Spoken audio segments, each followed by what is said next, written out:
Hello dear students, this is Ikhlaq sir, physics. So I am back with the lecture number 11. ठीक है ना बेटा? So spring force जहाँ से हमने छोड़ा था वहीं से हमने स्टार्ट किया बेटा spring force, ठीक है ना? So already ये हमने पढ़ा है बेटा that tension in the spring is simply equal to spring force which is equal to K multiplied by X, while this K is the spring constant and X is the extension or the compression in the spring, ठीक है ना? And if for example you want to calculate extension in spring or for that matter compression, so this is the equation that extension or compression is equal to tension divided by spring constant. Then the reading of the spring balance that is given by this equation, ठीक है ना? तो इस पे हमने already discussion किया है and we have perhaps done the example number 1, 2, 3. So this is our example number 4. तो देख लीजिए बेटा example number 4 है क्या? This is our example number 4.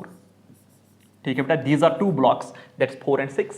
They are connected by a spring whose spring constant is given to us, and the force, external force is there, which is 100 Newton, is applied on the block A. Block A will push the block B in the forward direction. Both the blocks will move combinedly with the acceleration A. And what we are supposed to calculate, we have to calculate the tension and the compression. ठीक है ना बेटा? तो सबसे पहले we will try to calculate the value of this T, the tension spring here. That's equal to T. ऐसे दिखा सकते हैं, ठीक है ना? So it is equal to what? Mass away divided by total mass multiplied by external force. तो mass away जो यहाँ पे है बेटा from capital F, that is 6. Total इसका mass है बेटा 10 multiplied by what is the external force? That is equal to 100. This and this is going to cancel. So 6 into 10 is 60 Newton is the tension in the spring. ठीक है ना बेटा? तो इस spring में जो टेंशन निकला that's what, that is 60 newton. Now you want to calculate extension, easily we can calculate, कोई इसमें रॉकेट साइंस नहीं है बेटा. x will be equal to t divided by k. What about tension, what is that? That's equal to 60. What about this k, वो हमारे पास दिया गया है, दैट इज 1000. ठीक है ना? Now obviously tension is in SI units, k is in SI units, so x will be in SI units, so that means it will be in meters. But what I will love to do is that I will try to convert this meters into centimeter. उसके लिए मुझे क्या करना पड़ेगा? I will have to multiply it by 100. ठीक है ना बेटा? Now this 1000 and 1000 cancels, तो इसका जो आंसर निकला बेटा that's equal to what? 6 centimeters will be the extension in the spring. We have calculated tension, we have calculated the extension which is equal to 6 centimeters. Okay, let's switch to another problem. देख लो बेटा, this is that classical example which is Atwood's machine. ठीक है ना बेटा? तो एटवुड्स machine में आपको याद होगा हमने वहां पे लिखा था how to calculate the acceleration and how to calculate the tension. Acceleration था बेटा d divided by s multiplied by g, where d is the difference of the masses and s is the sum of the masses, and tension is equal to 2p divided by s multiplied by g. Let me start with that. You are supposed to calculate the extension in this spring and extension in this spring. ठीक है ना बेटा? तो ये हमारे पास एक block है that is 8 kg, ये हमारे पास दूसरा ब्लॉक है that is equal 2 kg. यहाँ पे टेंशन t होगा, यहाँ पे टेंशन t होगा. The reason is that from this point to this point there is a single string. All right? तो यहाँ पे अगर टेंशन T होगा तो यहाँ पे टेंशन T होगा और यहाँ पे टेंशन T होगा, तो इसका मतलब T plus T comes out to be what? Twice T. The first thing I will do is that I will try to calculate the tension in the spring. Okay? तो उसके लिए कौन सी equation बनेगी बेटा? Tension is equal to twice product divided by sum multiplied by what? Acceleration due to gravity. Acceleration due to gravity. ठीक है ना बेटा? So that's equal to G. All right, let's put the values here. 2 into product of the masses is what? That is 8 multiplied by 2. Sum of the masses is 10. Acceleration due to gravity is 10. This and this is going to cancel. 2 into 8 is 16. 16 into 2 comes out to be what? 32 newton. This the tension string. Alright, okay. अब इसके बाद आपको calculate करना क्या है बेटा? You will have to calculate the x1. अब जो x1 होगा बेटा that will be equal to what is the tension here? That is equal to t divided by what is the spring constant? That is k. ठीक है ना बेटा? तो वहां पे टेंशन है क्या? That is equal to 32. Let me write here 32 divided by what? 1000. Again I will multiply it by 100 so that it becomes centimeters. ठीक है ना बेटा? Now this 100 and 100 is going to cancel. 32 divided by 10 comes out to be what? 3.2 centimeters. This will be the extension in the first spring. This is the extension in the first spring. So that's why this equation it becomes very handy. ठीक है ना? आपको कोई free body diagram बनाने की कोई जरूरत नहीं है. You need not to calculate the acceleration at all. ठीक है ना? So x2 you are suppose calculate. आप मुझे बताइए इस स्प्रिंग में टेंशन कितना है? That is equal to twice t. So what I will write down is this twice t divided by spring constant is equal to k. These two are identical springs, तो इनका जो spring constant है that is same. ठीक. So 2, what about this tension? That's equal to 32 divided by spring constant कितना है बेटा 1000. Again I am going to multiply it by 100. ठीक है ना बेटा, so as to convert it into centimeters. This 100 and 100 will cancel. 2 into 32 is equal to 64. 64 divided by 10 क्या आएगा बेटा 6.4 centimeters. This is the extension in the second spring. ठीक है ना बेटा, so this was your Atwood's machine. ठीक. And if for example you want to calculate the reading, easily आप reading भी निकाल सकते हो. कैसे? टेंशन आपने निकाला, divide that by acceleration due to gravity. For example ये आपके पास है, ठीक है ना, ये आपके पास है. Suppose that you want to calculate R1. आप मुझे बताइए यहाँ पे टेंशन क्या निकला, that is equal to 32 divided by acceleration due to gravity. तो ये जो आएगा बेटा it will be equal 3.2 kilogram. ठीक है ना. If you want calculate what is the reading shown by this spring balance, this spring is replaced by spring balance. आपको R2 निकालना है, आराम से निकाल सकते हो बेटा. यहाँ पे टेंशन कितना हुआ, twice t which is 64 divided by 10, that comes out to be what 6.4 kilograms. ठीक है ना बेटा. तो असल में जो ये मसला है, it's all about calculating tension. Once you are done with the tension, the problem is done. Simply divide that tension by k. You will calculate extension or compression, and divide that tension by acceleration due to gravity. You will get what we call as reading shown by the spring balance. ठीक है ना बेटा. और एक example है बेटा यहाँ पे, दिस आवर एग्जाम्पल नंबर 6. ये क्वेश्चन हमने किया है ऑलरेडी. ठीक है ना. Okay, in motion of connected bodies we have done this, but here the problem is like this. देख लो, ये वाला ब्लॉक आपके पास है मान लो 6 kg, ये वाला ब्लॉक है बेटा मान लो 4 kg. यहाँ पे स्प्रिंग है, इसका स्प्रिंग कांस्टेंट दिया गया है, for example it is 1000 newton per metre. सही है. ठीक. आपको कैलकुलेट क्या करना है बेटा, you are simply supposed calculate the extension in the spring. That's what you have to calculate, extension in spring. That's all we need to calculate here. ठीक है ना.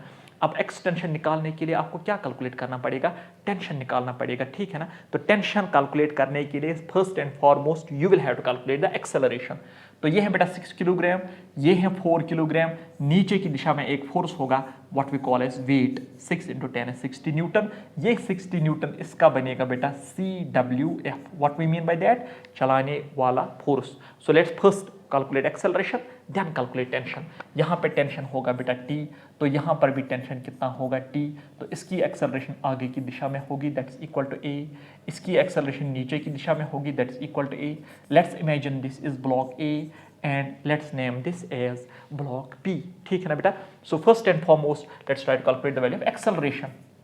तो ये किसके बराबर होता है, चलाने वाला फोर्स, सही है, रोकने वाला फोर्स, ठीक है, डिवाइडेड बाय टोटल मास. ठीक है ना.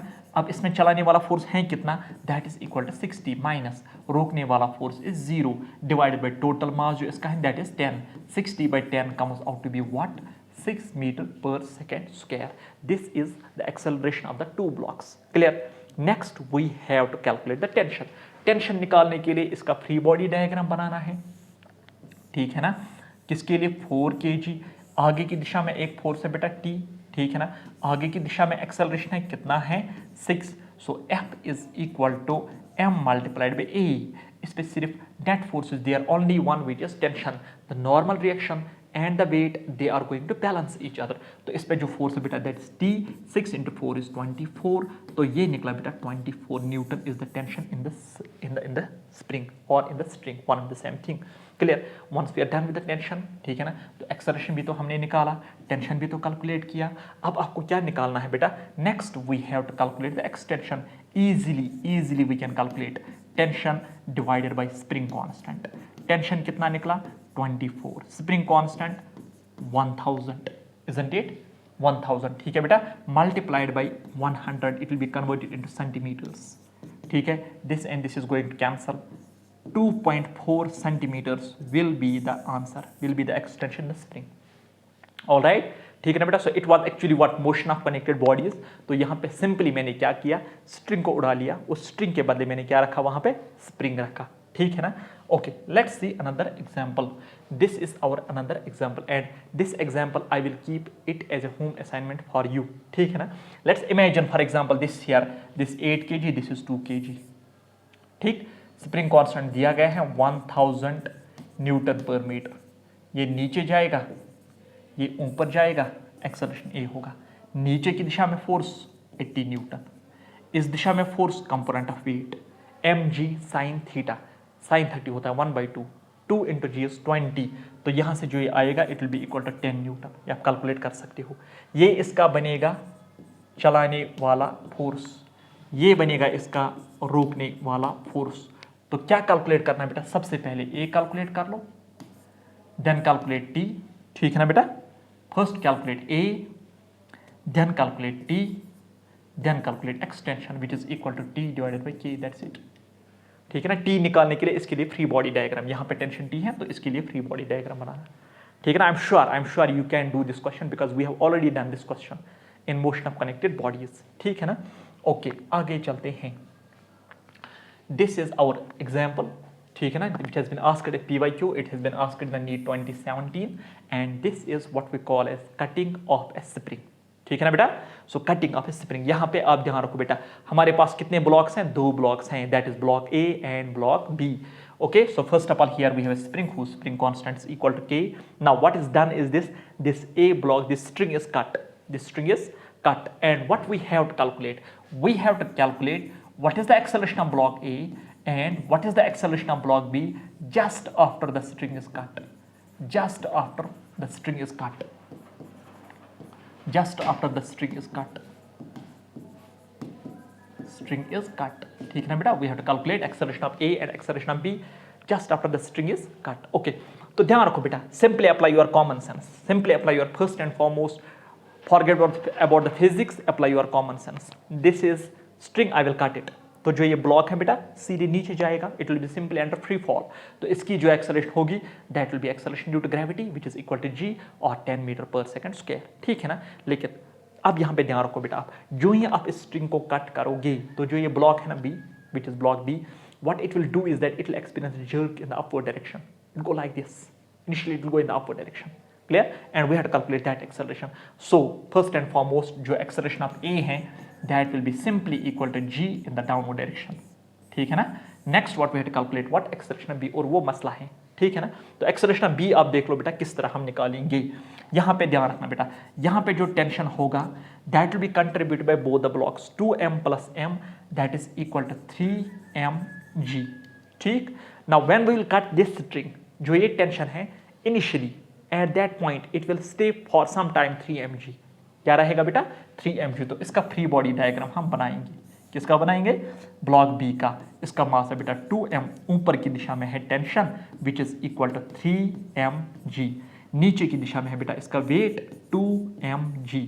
Now see that 3mg is greater than 2mg, so it is because of that initially this will experience an acceleration in the upward direction, this is AB।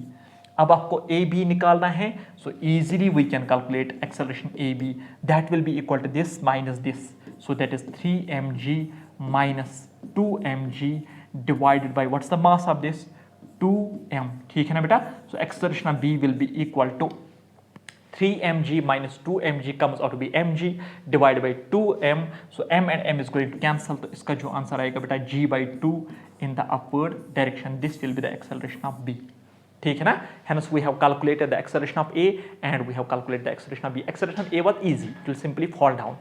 acceleration of B initially it will experience a jerk, फिर then it will execute simple harmonic motion, but that is secondary, that is secondary। primarily हमें क्या निकालना है, what is the acceleration of this block just after the cut, तो वो हमने calculate किया। okay, now this is what you call as the springs connected in series and springs connected in parallels। first and foremost this is series combination, series combo। ठीक है ना बेटा। In series combo होता क्या है, this block of mass m, tension हर जगह, यहाँ पे स्प्रिंग कांस्टेंट है बेटा K1, यहाँ पे K2 मान लो, यहाँ पे K3 मान लो। Tension in each spring will be same because we assume that all these springs are massless, that's an ideal case। okay, तो टेंशन हर जगह क्या होगा बेटा same. so first and foremost T1 will be equal to T2 will be equal to T3 will be equal to mg। all done। next point number 1। point number 2 ये है बेटा जो रीडिंग होगी स्प्रिंग बैलेंस की, हर एक की reading same होगी, because reading is simply equal tension divide by acceleration due to gravity. जब टेंशन सेम होगा तो reading shown by each spring balance when they are connected in series will be same. So what I will write down is this R1 is equal to R2 is equal to R3, वो होता है tension divide by acceleration due to gravity, G and G will cancel, so that's equal to M, but the extension will be different because the springs are different. अगर आपको x1 निकालना है, that will be equal to T1 divided by K1 which is equal to mg divided by K1। If you want to calculate extension x2, वो होगा बेटा mg divided by K2। If you want to calculate extension in the third spring, वो होगा बेटा mg divided by K3। Now if for example K1 K2 K3 same, that means the three springs they are identical springs, then that is obvious, तो हर जगह जो extension होगा that will be same which will be equal to mg divided by K। ठीक है ना बेटा? So the important point here is tension in each spring is same equal to mg, reading of each spring balance is same, that's equal to the mass of this block. ठीक है ना? And then from there on you can calculate extension in each of the springs. This is what you call as the springs connected in parallel, K1, K2, K3। ठीक है ना बेटा? Clear हो गया? यहां पे ध्यान रख लो बेटा, कॉन्सेंट्रेट हियर, कॉन्सेंट्रेट हियर। नीचे की दिशा में एक फोर्स है बेटा, that's what you call as mg। ऊपर की दिशा में फोर्स है बेटा, that's equal to t। Now what will happen to this t is that it will be equally distributed, means that यहां पे जो टेंशन होगा वो होगा t/3, यहां पे जो टेंशन होगा वो होगा t/3, यहां पे जो टेंशन होगा that will be equal to t/3। Alright, will be equally distributed. ठीक है ना? तो इसका मतलब यहां पे मैं लिखूंगा बेटा, first and foremost I will right like this, that is t is equal mg, isn't it? Then next I will write down this T1 is equal to T2 is equal to T3 is equal to mg divided by 3, because simply it's equal T/3, T किसके बराबर है? mg। So that means अगर यहाँ पे इसका मास है मान लो बेटा that's equal 10 kilogram, so the tension will be equal 100 Newton. तो इसमें जो टेंशन होगा that will be equal 100/3 100/3 100/3 and the reading shown will be 10/3, this will show 3.3 kilogram, this will show 3.3 kilogram and this will also show 3.3 kilogram। So that means अगर आपको reading निकालनी है same होगी बेटा, R1 equal to R2 equal to R3 will be equal to tension divided by acceleration due to gravity, और वो किसके बराबर आएगा बेटा? m divided by 3। ठीक है ना? And then if you want calculate extension, वो तो आप कर सकते हो, x1 किसके बराबर आएगा बेटा? T1 bye K1 and so on. ठीक है ना? x2 will be equal to T2 by K2 and x3 will be equal to T3 divided by K3। So I am sure आपको ये अच्छे से समझ में आया होगा। So that means the springs are connected in series, tension in each spring will be same, will be equal to weight, reading of each spring balance will be same, will be equal to the mass of the block, and if they are connected in parallel, tension in each spring will be same, will be equal to weight divided by 3 mg by n, where n is the number of the springs। ठीक है ना? and reading of each spring balance will be same, that will be equal to m divided by n। ठीक है बेटा? Okay, so I am sure ये easy concept था, तो आराम से आपको समझ में आ जाना चाहिए। ठीक है ना? And this is our last topic, I will write down here, this is perhaps, अगर ये ठीक ना तो आप करेक्ट खुद करना बेटा, this is here type 14 rather type 13, sorry, this is type 13, type 13। ठीक है ना बेटा? सो NLM में लास्ट बट वन टाइप है बेटा। ठीक है? सो इसके बाद जो हम पढ़ेंगे that is what we call as conservation of linear momentum, that will be the last topic of the NLM first, फिर होगा स्टार्ट फ्रिक्शन। ठीक है ना बेटा? So this our lecture number 11। ठीक है ना? So I have already told you that I will be finishing it in the lecture number 17. So there will be lecture number 17 will be the last lecture of the Newton's laws of motion. ठीक? Okay, तो ध्यान रखो बेटा, ये first and foremost what is there is the frame of reference, frame of reference। ठीक है बेटा? होता क्या है frame of reference? इवेंचुअली हमें कहाँ जाना है? स्यूडो फोर्स की जानिब हमें जाना है। ठीक है ना? वायर फ्रॉम विल स्टार्ट, हम स्टार्ट कहाँ से करेंगे? हम स्टार्ट करेंगे बेटा फ्रेम ऑफ रेफरेंस से। सो फ्रेम ऑफ रेफरेंस, ठीक?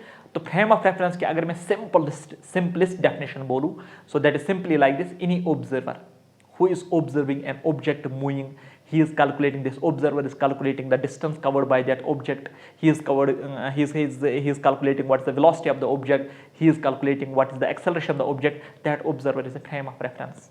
ठीक है ना? तो सिंपल लैंग्वेज में ये बता दूं, जो ये फ्रेम ऑफ रेफरेंस है, he is simply an observer with a meter rod and a stopwatch, meter rod to measure distance and stopwatch to measure the time interval between two moments. Then types of frame of reference. Now how many types of frames of reference are there? There are two types of frame of reference. ठीक है ना बेटा?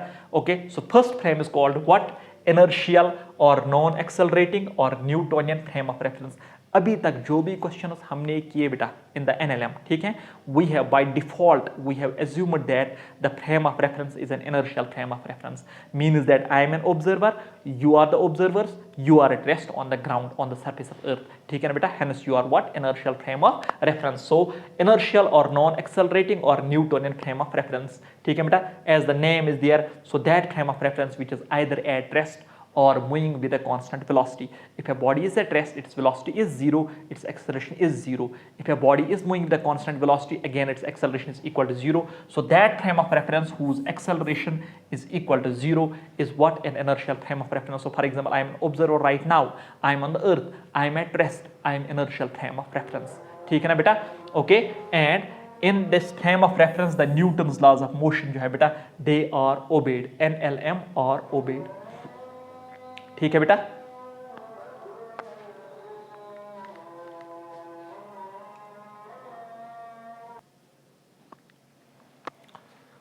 So this is our second frame of reference and this is what we call as non-inertial frame of reference. ठीक है ना बेटा? Non-inertial और accelerating frame of reference. Simple सी बात है बेटा. There is an observer. He is inside the vehicle. This vehicle is accelerating with some non-zero acceleration. We say that it is what? It is an accelerating frame of reference or a non-inertial frame of reference. And in this very frame of reference, the Newton's laws of motion are not obeyed. ठीक है? I will explain it with the help of an example how the Newton's laws of motion they fail in the non-inertial frame of reference. ठीक है ना बेटा? अब इसके बाद और एक फोर्स है बेटा which is a false force, which is not a real force. Weight is a real force, tension string is a real force, force of friction is a real force, normal reaction is a real force. ठीक है ना? But this for the first time this is pseudo force. It is not a real force. Okay, तो क्या हमने लिखा बेटा? It is a fictitious force defined for non-inertial frame of reference. Always defined for non-inertial frame of reference. So that why we define it? So that the NLM we can apply the Newton's laws of motion even for the non-inertial frame of reference. आएगा आपको समझ में when we'll do the examples on this. ठीक है ना बेटा? It will become more clear. तो pseudo force किसके बराबर होता है? What is the expression for the pseudo force? That is this. ठीक है ना बेटा? So that is this pseudo force is equal to minus m multiplied by a, where m is the mass of the object and a is the acceleration of the observer. वो हमने यहाँ पे लिख के रखा बेटा, m is the mass of object and what about this a? This a is the acceleration of observer. ठीक है ना बेटा? तो नेगेटिव साइन का मतलब क्या है बेटा? Negative sign implies that the pseudo force and acceleration of observer they are always opposite to each other. ठीक? I will give an example. In that very example, it will become clear, crystal clear, why we define pseudo force. Why is it that the Newton's laws of motion hold only for the inertial frame and don't obey for what? Non-inertial frame of reference. So let's do that. देख लो बेटा आप ये. Let's have a look at this example. ठीक है ना? Assume that there is an elevator. ये आप मान लो बेटा this is an elevator. ठीक है ना बेटा? इस elevator के अंदर एक weighing machine है. WM का मतलब क्या है? It's a weighing machine. Now here we have this a block. This is what? This is a block. ठीक है ना? इस block का हम mass लेते हैं बेटा that's equal to m. Let's suppose this mass m is given to you. It's equal to, let's suppose it's equal to 10 kilogram. What's it? That's equal to 10 kilogram. Now what we have to calculate is this. Calculate. A part तो आपको निकालना है बेटा. Number one is that normal reaction. B part is that you will have to calculate what is the reading shown by the weighing machine. Normal reaction and reading shown by the weighing machine. But what I will do is this, there are two different observers. एक observer है बेटा on the ground at rest. This is our observer number first. ठीक है ना? यहाँ मैं लिखूंगा बेटा A. This is an observer A. ठीक? Okay, so he is on the ground, he is at rest. So is he inertial or non-inertial? Obviously inertial frame of reference or non-accelerating frame of reference. ध्यान रखना बेटा, ध्यान रखना, concentrate on this. This very very important. ठीक है ना? Okay, now this elevator it's accelerating upwards with some acceleration a that is equal, let's suppose it is equal to 2 meter per second square. किसके बराबर है बेटा ये 2 metre पर second square. So first and foremost there is observer A, he will make a free body diagram for this. तो ऐसे ही free body diagram बनाएगा ये. This observer A, he will make the free body, he will say that there are two force on this block, normal reaction and weight. Alright, कौन कौन सा force है बेटा? Normal reaction and weight. Accelerate किस दिशा में कर रहा है? ऊपर की दिशा में, with the acceleration a that's equal to what? 2. इसका वेट किसके बराबर है? Mass equal 10, so 10 into 10 is 100 newton. Clear? अब वो न्यूटन सेकंड लॉ लगाएगा बेटा. The observer A, he will apply what? Newton second law of motion. तो Newton second law of motion है क्या? F is equal to m into a. आप मुझे बताइए बेटा, how many force are there on this block? There are 2 force on this block. कौन कौन सा? Normal and wait. इन दो में से पॉजिटिव कौन सा लेंगे? नॉर्मल. वेट क्या लेंगे बेटा? नेगेटिव -100 इज इक्वल, इसका मास क्या है? 10. 10 into 2 इज इक्वल टू 20. तो जो n आएगा 20 + 100 that's equal to 120 newton will be the normal reaction, that's the force exerted by the block on the weighing machine. Alright, ठीक है ना बेटा? ठीक है, clear? Now next you want calculate the reading. तो रीडिंग किसके बराबर होगा बेटा? Normal reaction divided by acceleration due to gravity. And what's that equal to? That's equal to 120 divided by 10, that is equal to 12 kilogram. So the reading shown by this weighing machine will be how much? That will be equal to 12 kilogram. ठीक है ना बेटा? Let's solve the same problem with respect to another observer who is inside the elevator. तो ये है बेटा दूसरा observer number B. He is inside the elevator. Is this elevator at rest or accelerating? Obviously accelerating. तो ये observer जो हैं, is he inertial or non-inertial? Obviously non-inertial frame of reference. NIFO or non-inertial frame of reference. ठीक है बेटा? So what is he? He is a non-inertial frame of reference. Let's solve the problem with respect to this non-inertial frame of reference. तो यहाँ पे ध्यान रखिए बेटा, ये आपके पास एक ब्लॉक है. ठीक है ना बेटा? ये आपके पास एक ब्लॉक है.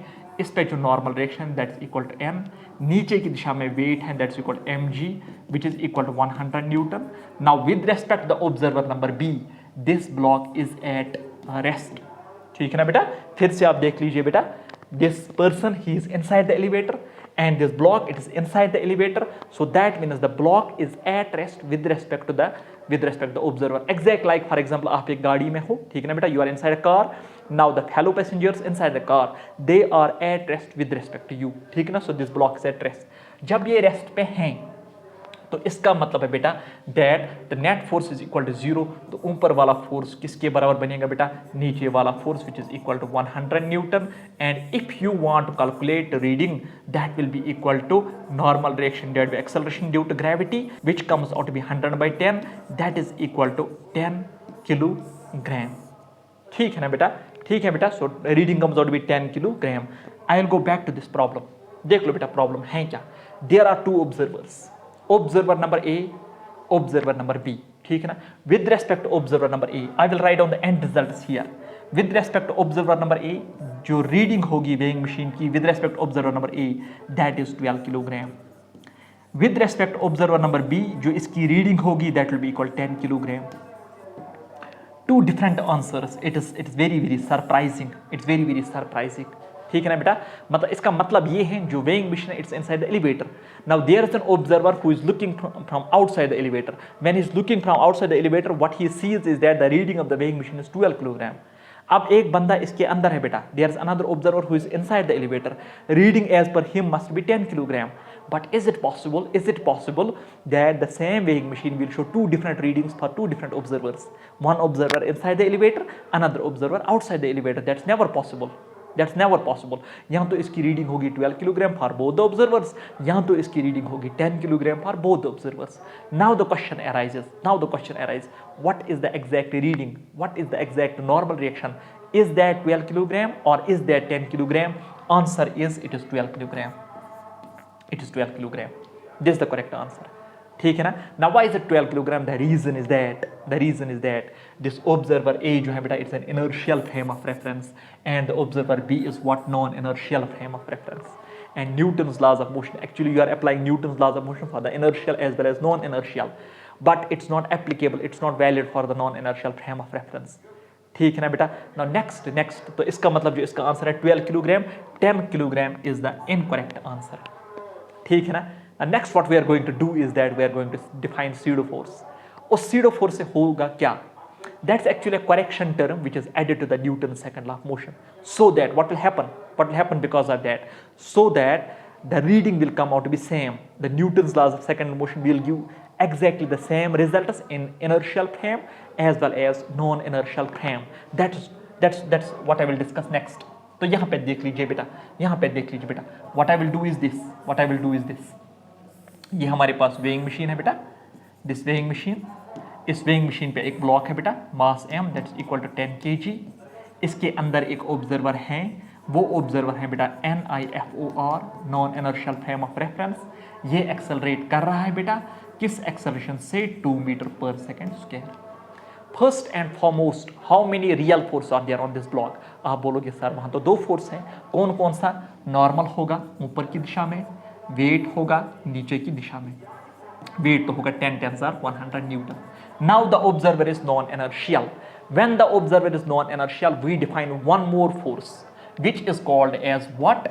The pseudo force. That's equal to minus m into a.